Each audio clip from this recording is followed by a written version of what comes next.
Hey folks, so listen, we're going to get straight into this without too much of the pre-roll. It has been an enormously frustrating day trying to get these two chips, the STM32 microprocessor and the PIC18F programmable integrated circuit, trying to get these two chips to talk to each other through the i2c protocol. But I think we've made a breakthrough, and I wanted to do just this short stream and also stream it to YouTube, because I think I'll turn this into a little tutorial about how to do this. And that actually reminds me, I'm going to hit the record button here and hope that doesn't make things go too crazy. Okay, so how do you get a PIC18F talking to an STM32 microprocessor using i2c, where the STM32, the 32-bit microprocessor, is the big old... what is that on my screen? Jason, thank you for the follow. What is that? So where was I? So we want to get the STM32, which is the 32-bit microprocessor, right? The big brain of this board that you can see on the screen here. We want to get it able to talk to the smaller chip, because there's about 10 of these little programmable integrated circuits, or PICs, around the board that control the rotary encoders. But so far, getting them to talk has been an absolute freaking nightmare, to put it bluntly. So it's going to be a short stream because I think I've worked it out, and I just wanted to get this out there because, you know, this is one of these things that you file under. This shouldn't have been so difficult. So hopefully I can help some people out here. We're going to start from scratch. What I've got so far is I've just got, this is the STM2 coding environment, and I've got it just doing two simple things. It's just looping over these two transmit statements. One is just doing a transmit with no data, so essentially just sending the slave address bit out, and we're waiting to see if we're hoping to see the PIC answer and say, yeah, I'm here. And then the second one we try and send a byte of data to the PIC, and that's the bit that hasn't been working. The sending of just one byte has been fine, but it's when we send data to it that it locked up, wasn't working at all. And I'm going to start a completely new project, because that way, if we're successful here, we can package this project up, put it up on GitHub, and hopefully save anyone else a ton of angst. So we're using a PIC18F 26Q10 is our PIC, our programmable integrated circuit. We're using that programming adapter. We've got the XC8 compiler installed, just the free version. And let's call this PIC18F, I'm going to MSSP, that's the peripheral that we use, i2c slave. And again, I'm not buying into the slave versus master versus, you know, renaming that terminology. It's just what it is in the code, so I'm sticking with it. Please don't be offended by it. We'll set this as the main project. And I'm moving kind of quick here because I just really want to it's getting late here. It's 6:32 p.m.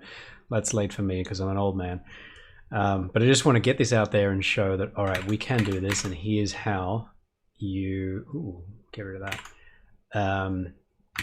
Here's how you can play along at home. So we've now got our blank project for the firmware that goes on the PIC. First thing you do is open up the MCC, which is the Microchip code configurator, I think.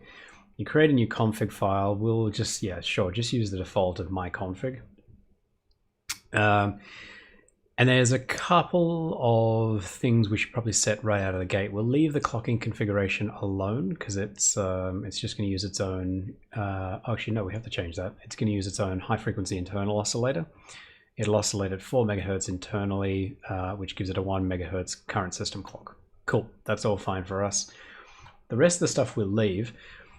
What I do have to do though is we need to add in the MSSP peripheral down here from our device resources. Now that's the part of the chip that has hardware support built in for talking various protocols. It can talk either SPI or i2c. i2c is a simpler 2-wire serial protocol for talking between ICs, and it's nice to use because it's not blindingly fast. It operates at either 100 kilohertz or 400 kilohertz frequencies, but it's dead simple in terms of its implementation. There's just 2 wires that interconnect all of your chips, and it's a bus, as opposed to SPI, which requires, you know, generally 4 wires, for example, three or 4 wires.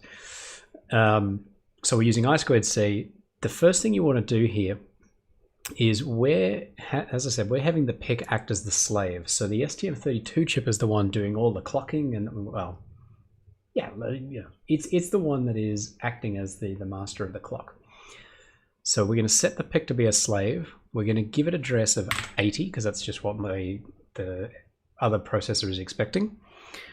And I'm just going to really quickly fix the music because thanks for the follow. And of course, the first follow of the day always goes and breaks the music.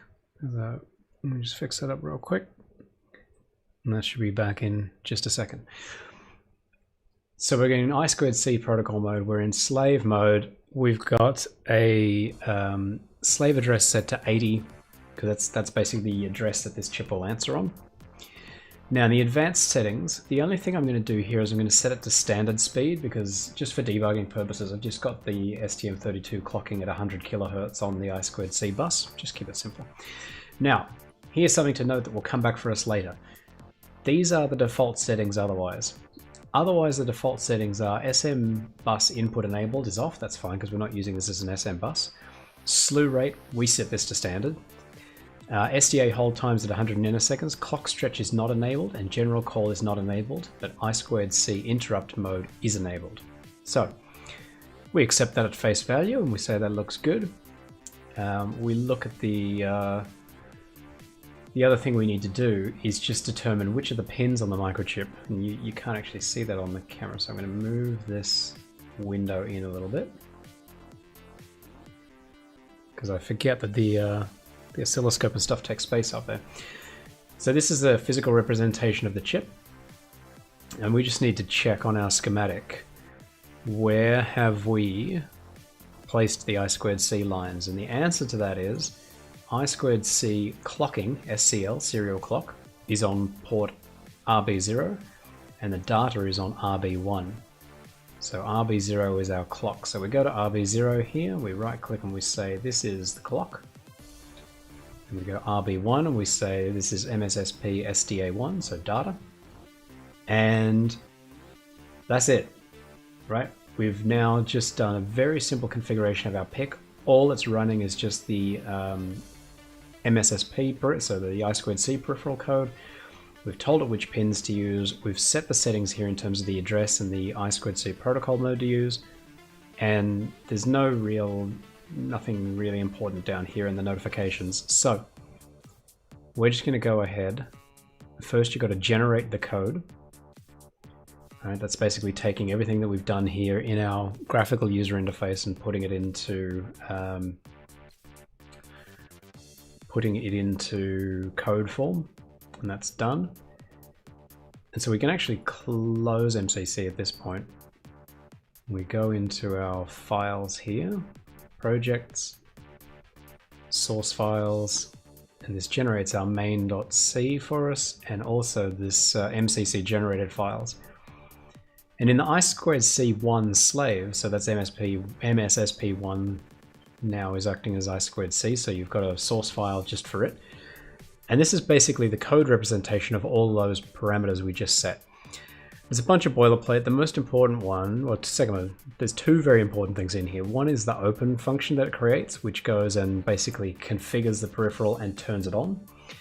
The second one is this one here called the I2c ISR, or interrupt service routine. This function gets called every time the hardware within the chip says, I've got something I need you to deal with on the I2c bus. So whether that's an address has been received that it recognizes, that is, the chip thinks it's being talked to, or maybe it's some other condition, data's been received, I need you to process it, all that kind of stuff, right? So that's what happens in here. It's essentially a state machine. But this is all boilerplate code, and for all intents and purposes, I'm going to trust it's good. Yeah, that's been my big mistake today. Clean the code, build it, and here's the fun bit. Let's go and upload it to our processor on the board. MPLAB PIC4 is currently connected to the... So would you like to connect it to this project? Well, that is that project, isn't it? That's odd.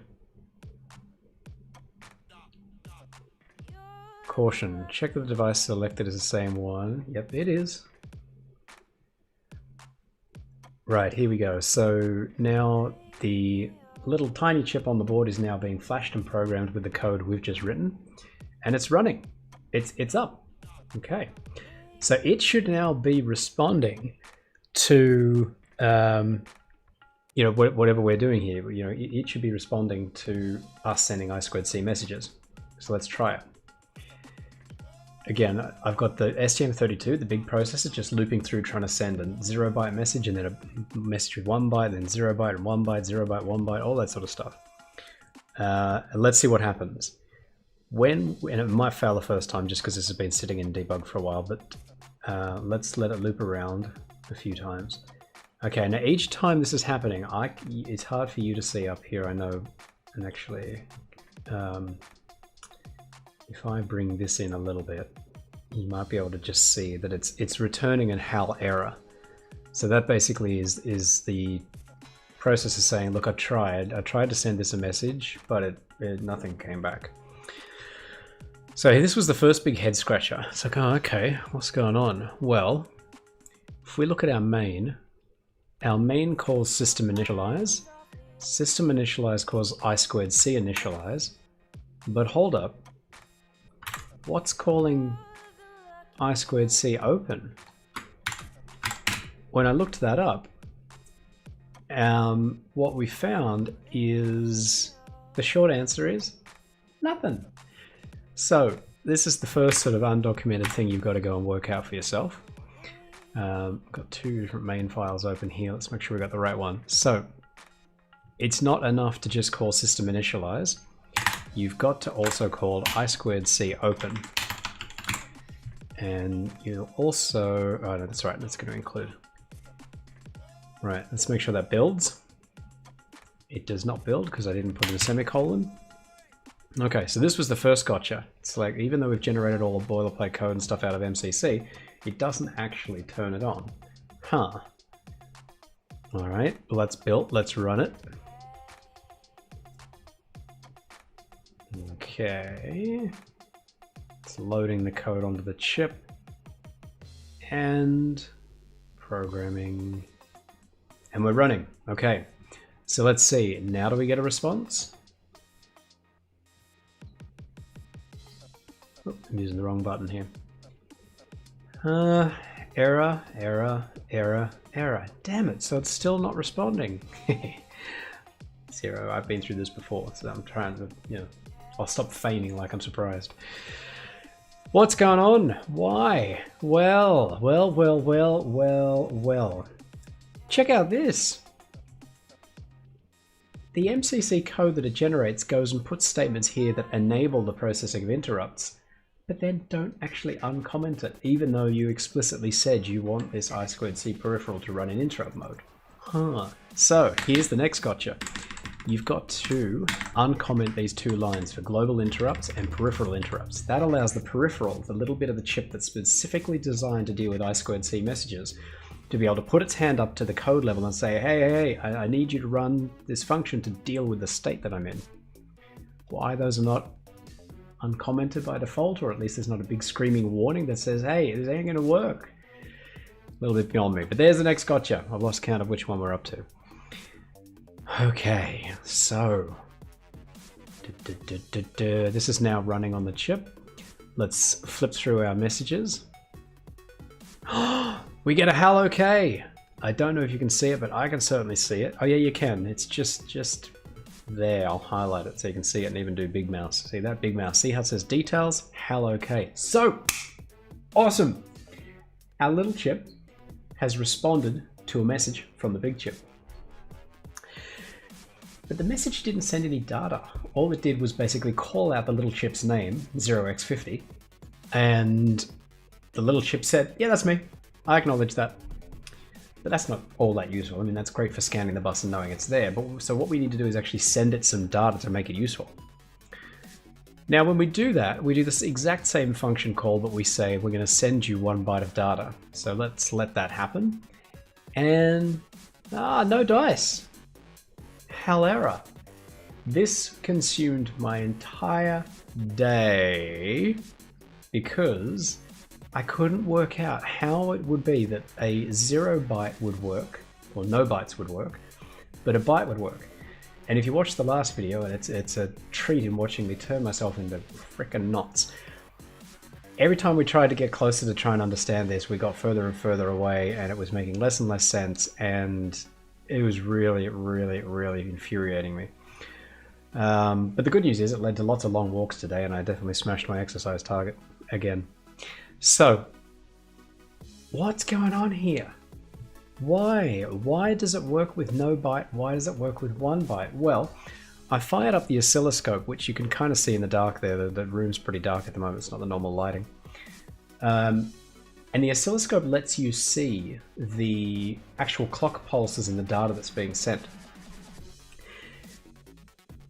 And you might remember from if you watched the stream before, when you look through this state machine, let's step through what it does. This is the interrupt service routine, right? This is when the chip says, I need you to stop what you're doing and handle something. There's an event on the bus I need you to deal with. Don't care what you're doing. I'm going to interrupt you. That's why it's called an interrupt. And have you service this through this routine, ISR, interrupt service routine. So first thing it does is it clears the flag and it says, all right, okay. I gotcha. It has a look and says, well, have I been sent my own address? And if it has, then it's like, okay, cool. Something's trying to talk to me. Is it trying to talk to me as a read or as a write? Because there's a little bit in that address that gets sent that says either, it's like the big chip calls out and says, hey, 0x50, I want to write something to you.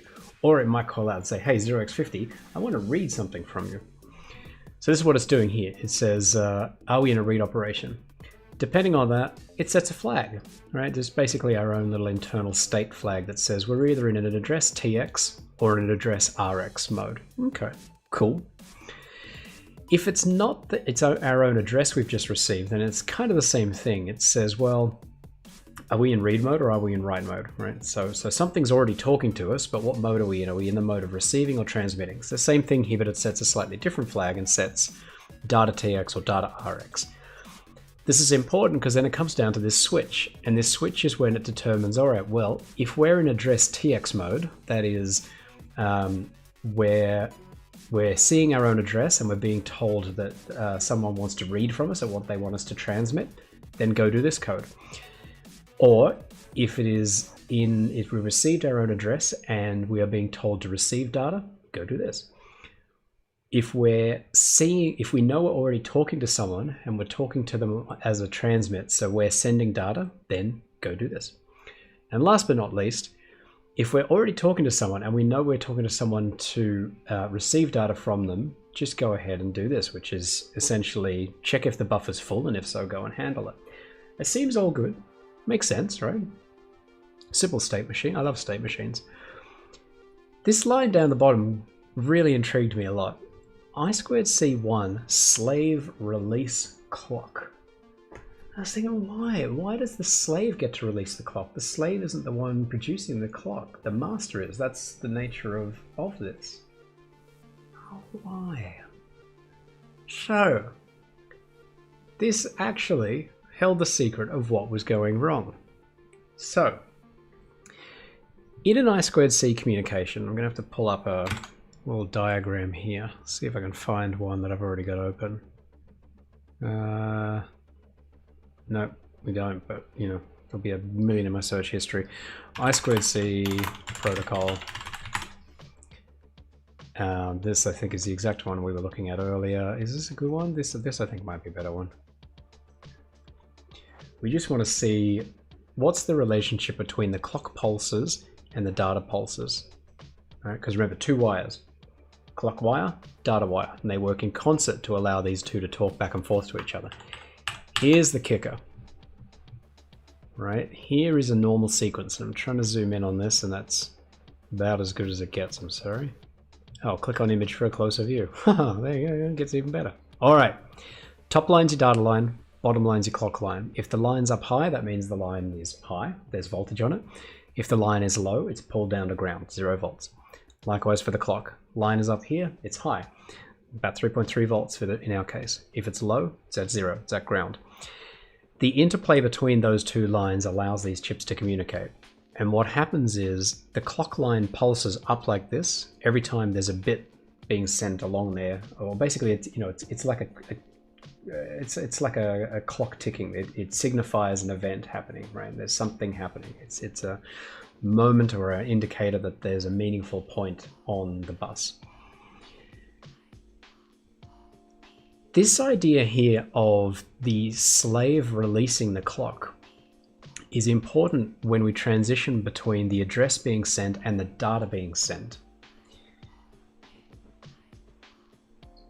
It took me pretty much the entire goddamn day, and I'm trying to keep this family friendly, to realize that what was happening here in the error case was actually that the chip thought it was in an overflow mode.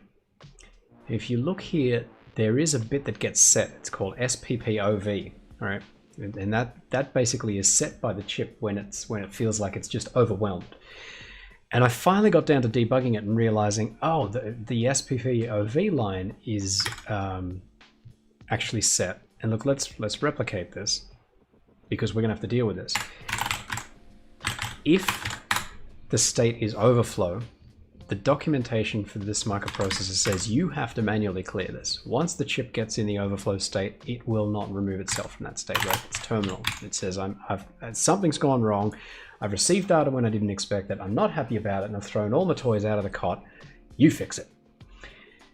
And this isn't handled at all in the boilerplate code that is generated by MCC, which is kind of disappointing because you would think that they would have handled this. Because it basically means if your chip gets in this state, it's wedged, it's dead, it's not useful at all anymore. It can't be spoken to on the I2c bus. It just keeps going, nope, nope, nope, nope, nope, negative acknowledgement, I'm in overflow. So I added this in to basically say, if you see it, if you think you're in overflow, just clear it, right? We don't know what's happened, but I'm going to comment this out and show you how I realized this, or how I at least realized this makes a difference. So I'm uploading this now, it should be in the exact same state as it was before. And right, so if we flip over to here and just cycle through a couple of messages. So we're going to, I think this is first going to send just the 0 byte, and that's returned a hello OK. Woohoo! Then we send the data byte and it says hell error, has failed. But then the chip's dead. You can send that 0 byte message again and it just flat out says nope.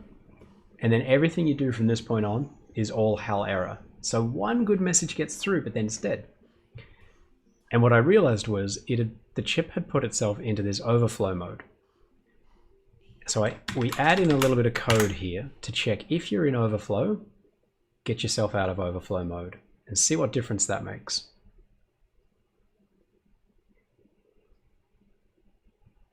Again, we're not sure why we've gone into overflow mode. We just know, we suppose we're in overflow mode, and we're going to clear that state and see what happens.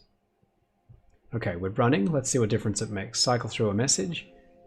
So hell OK on the 0 byte, great. Hell error on the byte being sent, bummer.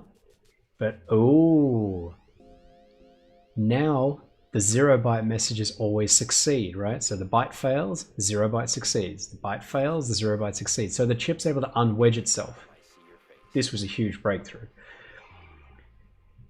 Because it confirmed to me that the problem was that we were getting stuck in this overflow mode. Now, an overflow happens when the PIC, when the PIC or the microchip here is receiving a byte that it's not ready for, right? Overflow is exactly as it sounds, right? It's the chip saying, I'm full and I've been sent data. You idiot, I can't deal with that. Set the overflow flag, you work it out, champ.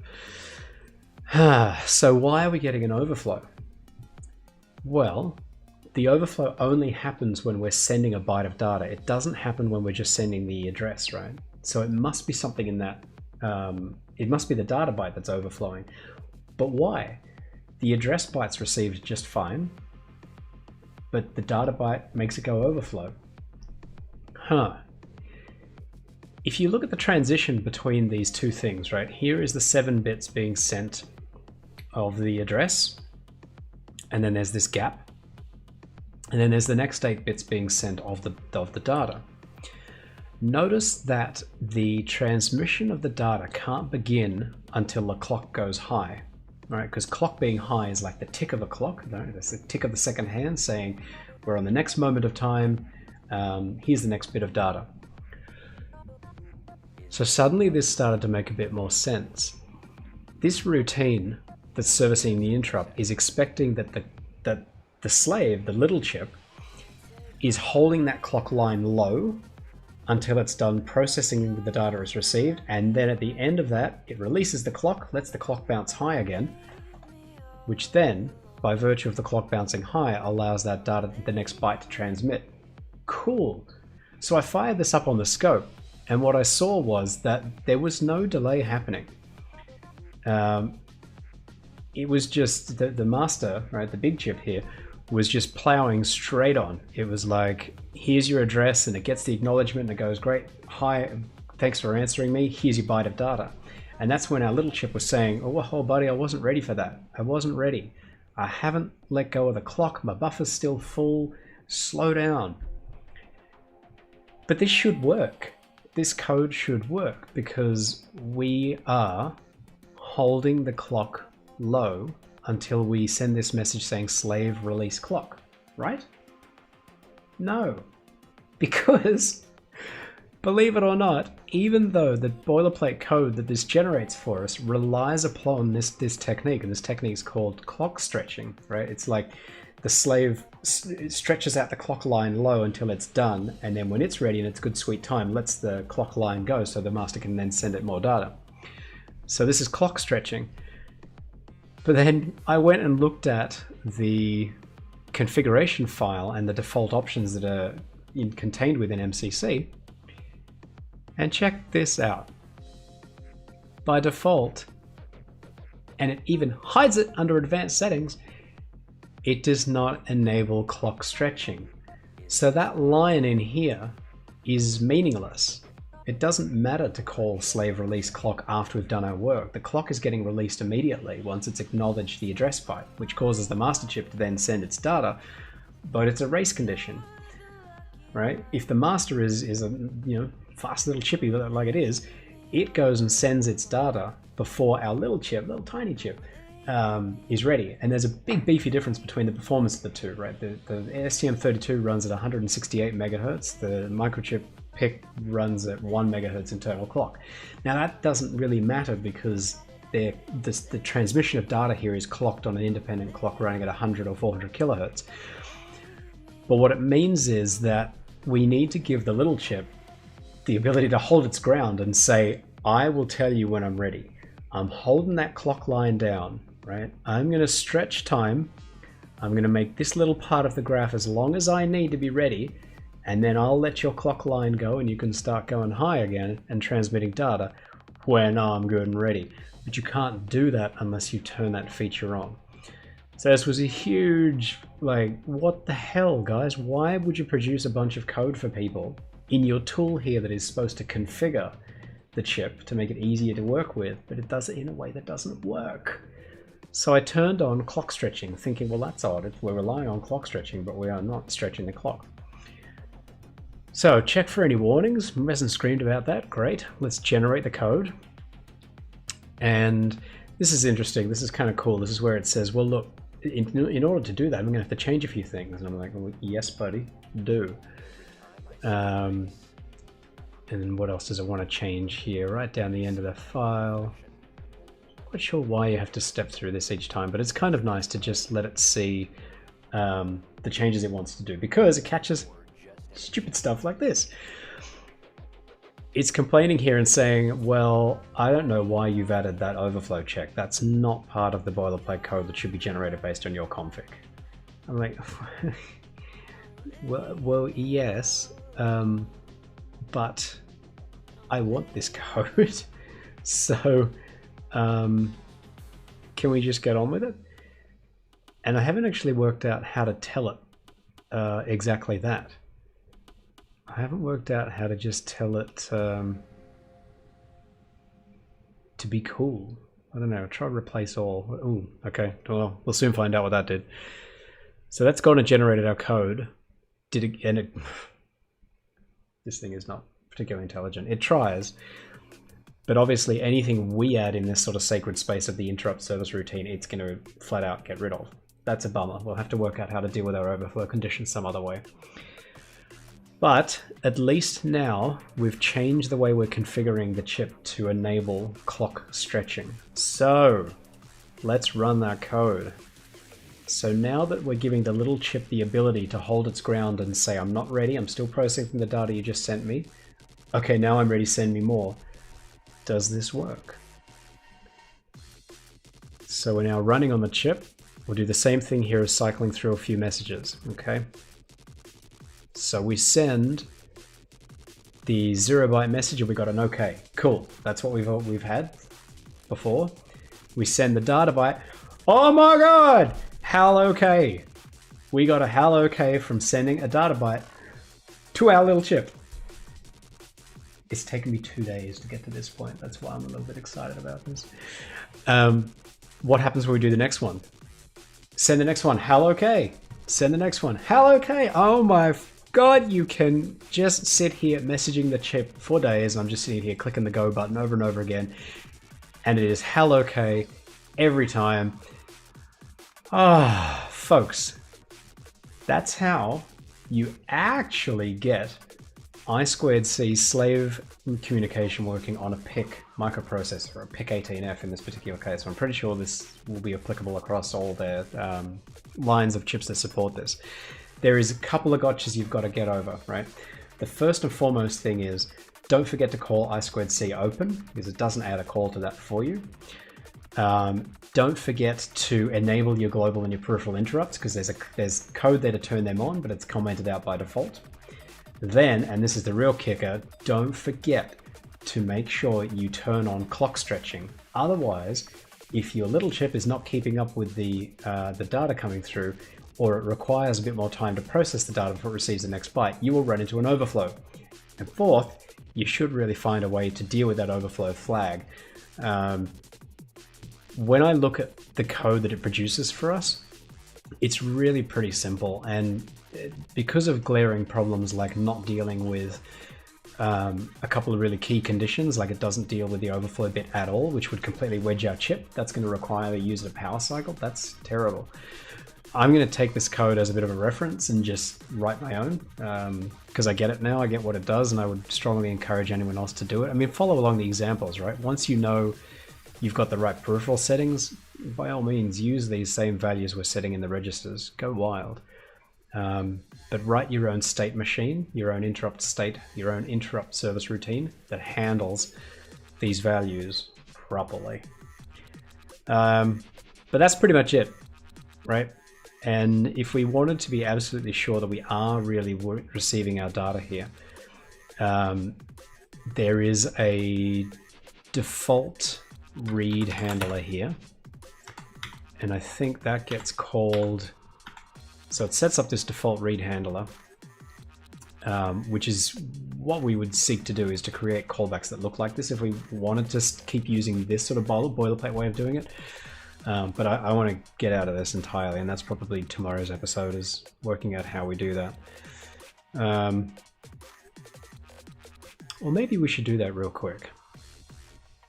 Let's do that. Let's assume for the moment that we want to keep working with the boilerplate code, but we want to add in our own callback routines to deal with the data and transmit the data ourselves, okay? I'm going to add i2c callbacks as a new, let's just say i2c callback as a new C file. And if you look, can I do side by side on this? I can, look at that.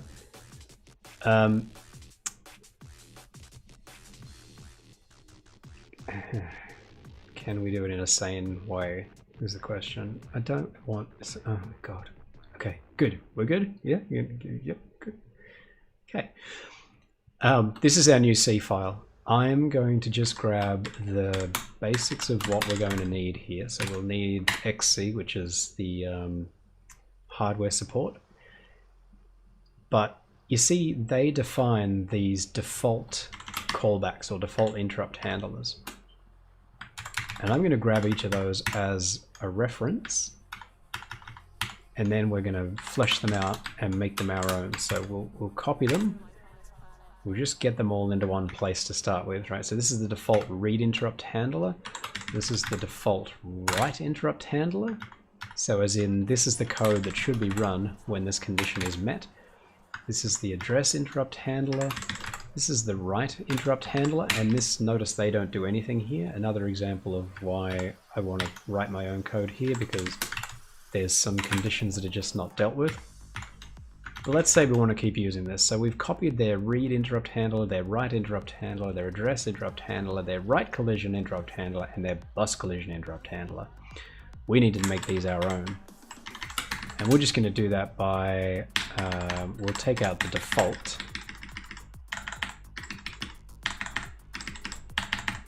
Okay, just see if that builds without any naming conflicts. Okay, so we've got a bunch of things we need to probably import here. If we look at main, there's one big import for all the MCC generated files, so let's go ahead and grab that. Try and build that. And yeah, so there's a problem here. Our naming here needs to be different. So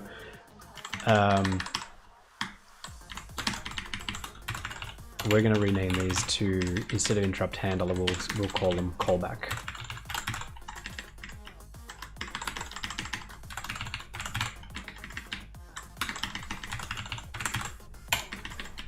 Callback, callback, callback. Okay, that should get rid of the naming conflicts, and then we just need to deal with the fact that we've got a couple of methods here that are apparently not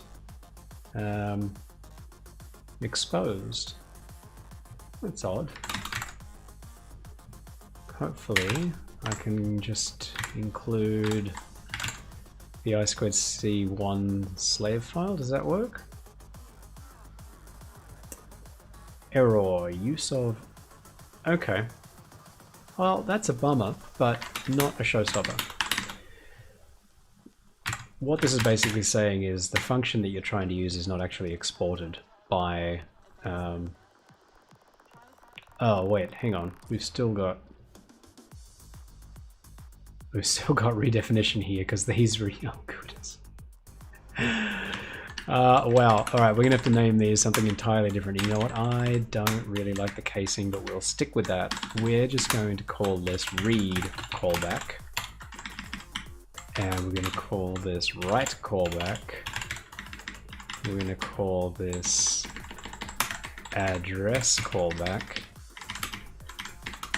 We'll call this write collision callback, or write call, and bus call callback. That's not going to fix the undefined symbols, but we'll deal with that in just a moment. Okay. This has a method here for getting the data, but it's dead simple, and it's kind of illustrative of what you need to do. All you need to do is actually just read this buffer. So we'll replicate that functionality. And this is important because when you read this buffer, when you read this register out of the chip, it goes and clears that, and that helps the chip's internal state machine know that it can receive more data. If you don't read it, that puts you back in an overflow mode. The send slave TX data is the same but in reverse, so that's like just writing to that buffer, and we're just going to hack this in and make it send 0x0. And then same thing here is just our reading the SP1 buffer, okay? So super simple. In fact, I'm just going to make these write to our own local buffer. And then we could actually go and, you know, do something with that buffer. We could say, like, you know, I don't know what we do, but we do something with it. Oh, sorry about that. We had the stream disconnect, but I think hopefully we're now back. Now that we've got these callbacks set, what we would need to do is make use of these methods that are exported here. Where are they? Right.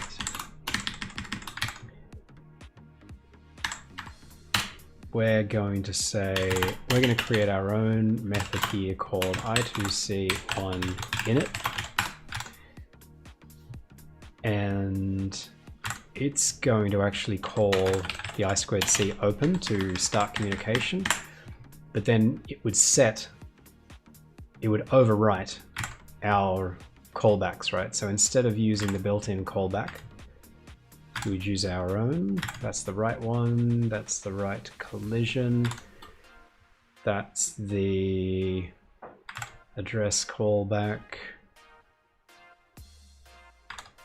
That's the write. And that's the read. Okay. And to use these safely, we'd want to actually reference them after they've been defined. And just to make this a bit more complete, I'm going to create a header file here for our little i2c folder. Oh, thanks, bot. We'll call this i2c callback. And through this header, we will expose that little init method that we just made. Because then we can stitch this all together in our main. Instead of calling i2c open directly, we're now going to call our own i2c1 init. That will call open and also reroute the callbacks. So now we can just include our i2c.h, i2c callback. Okay, sweet. Can we build? Where's the bugs? Oh, cool. Built first go. Proof's in the pudding though. Do we get our own callbacks called? Yes or no? Let's set some breakpoints. Got 3 breakpoints set now. Let's slap our code onto the chip and see what happens.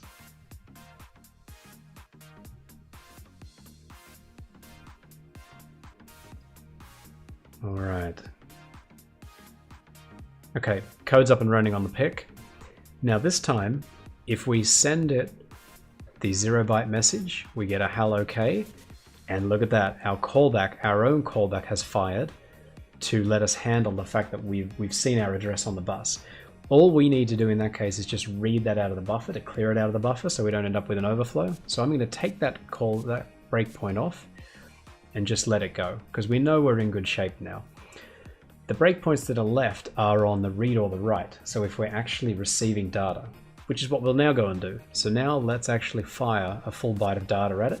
We got a hello K back, and bang, we're in our own callback here, where we've got the contents of the SP1 buffer. And if we, I don't know if we can actually step over this, it's in an inline function, and it's probably been optimized out, but I don't know. Yeah, no, I don't think we can, I don't think it'll show that variable. I think we've missed the boat on that.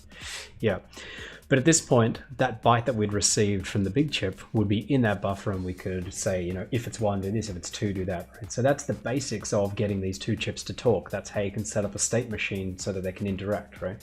Big chip can send a message saying, turn LED 1 on. Big chip can say, give me the state of your rotary encoders, and then we can respond accordingly.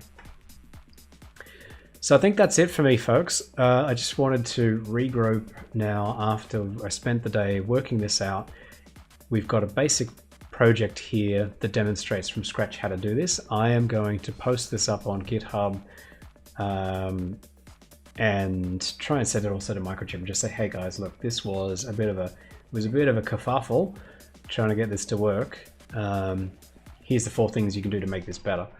And just before we go, remember the 4 things are: 1, make sure you call i2c open. It doesn't do that for you by default.